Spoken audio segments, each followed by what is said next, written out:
বায়নার নগরপাড়া হরিসেবা শুক্রবার দিন অধিবাস উপলক্ষে কুঞ্জমঞ্চ থাকতেন, মন্দিরের চারিপাশটা কিন্তু সেজে উঠেছে।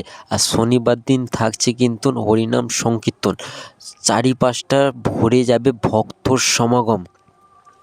তোমাদের দিকে রাধা মাধবের দর্শন করায়, আর তার সাথে কিছু এখনও রয়েছে কাজ বাকি আছে। সত্যিকারে বলতে আমি রবিবার দিন থাকছেন মালসা বিতরণ। রবিবার দিন সকলে কিন্তু খুব আনন্দ এনজয় করে থাকি, আর আমিও কিন্তু খুব এনজয় করে থাকি। আর তোমরা কারা কারা আমার ভিডিও বাইনান থাকতেন দেখছো অবশ্যই কমেন্টে জানাতে ভুলো না। আর আমার ভিডিও কতটা ভালো লাগে অবশ্যই জানিয়ে যেও। হরিনাম সংকীর্তন একবার কানে গেলে সব পাপ থাকতেন মুক্তি হয়। অবশ্যই হরিনাম সংকীর্তন শোনো আর সনাতন ধর্মকে এগিয়ে নিয়ে চলো। हराना सीखो, हर कष्ट को गले लगाना सीखो, हर संघर्ष को रौंदना सीखो। अरे बिल्ली कुत्ते की तरह रो करके मर